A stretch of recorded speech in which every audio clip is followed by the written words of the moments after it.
Okay, so now we are moving on with some more of our broadhead testing. Now just to recap, the last video I did was on shooting broadheads in the wind. We compared a mechanical broadhead to a fixed blade broadhead and then used a field tip as kind of our standard. So the results from that are on this video if you want to take a look at it. A quick recap just in case you don't feel like watching the whole video, but I think you should because there's a lot of other information in there. The style of broadhead at 50 yards did not seem to have an effect on how the arrow flew in the wind. There were some other factors, but again, go watch that video, get what you can out of it.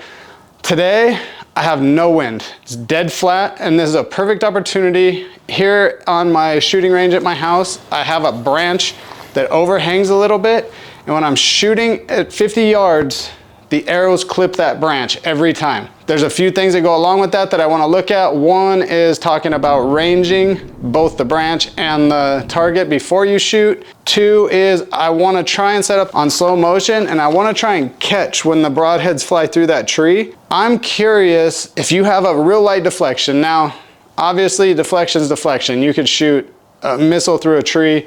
If it hits it wrong, you can't control it. But I have a theory on some of this very light brush that a field tip or a fixed blade is just gonna push the branch out of the way. Again, a very small branch, you're not gonna shoot through a tree limb, but anyways. At the same time, I feel that that mechanical might catch on that branch and fling it off. I'm excited to try this one out because it has happened to me in the field multiple times. I'm gonna try and pack some other information in here. We're gonna set up the cameras, we're gonna check it out, I'm gonna learn with you, and hopefully we can all take something away from this.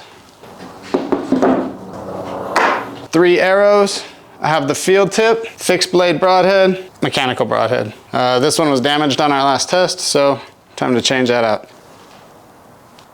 We're gonna get to work. I'm gonna take these out. I'm gonna fire them down the range. Again, no wind today, but I'm gonna shoot through a tree branch that I hit every time. I know the shooting lane. I shoot it all the time with the field tip. The field tip will push through and still hit pretty accurate, so I'm curious if that's gonna change with the broadheads. We'll know here in a minute. The first thing I wanna do is show you, when you're getting ready to take a shot, especially in the field, if you have a bush, a tree, anything between you and the animal, you need to range both, especially at longer distances.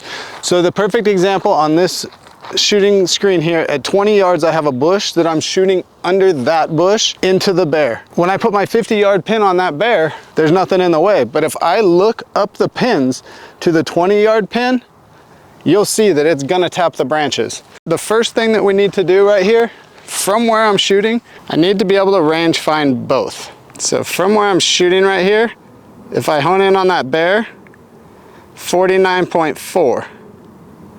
If I hone in on that bush, 25.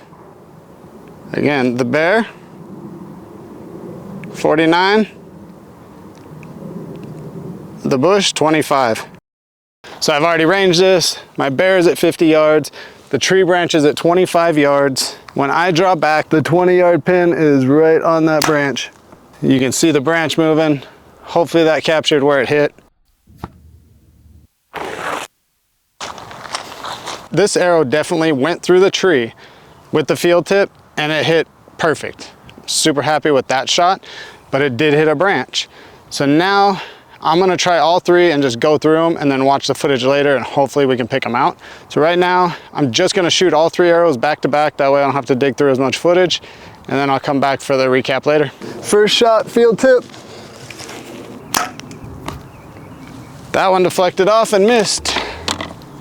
Second shot, fixed blade, 3-point broadhead. That one hit the branch hard. I might even miss the bear. That one cut right through it. So far, that tree branch has had no effect on any of these broadheads. It didn't seem like they were deflecting as much, and here's why.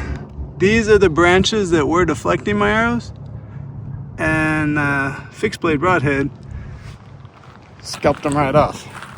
Okay, so I'm wrapping this up and putting all the footage together, and a couple things happened. One, I had my conclusion on the other camera, but my microphone died somewhere along the way, so I lost sound. Rather than trying to piece it in, I just sit here in this hotel room and make a new one. Now, watching the footage and seeing what actually happened completely went against what I thought.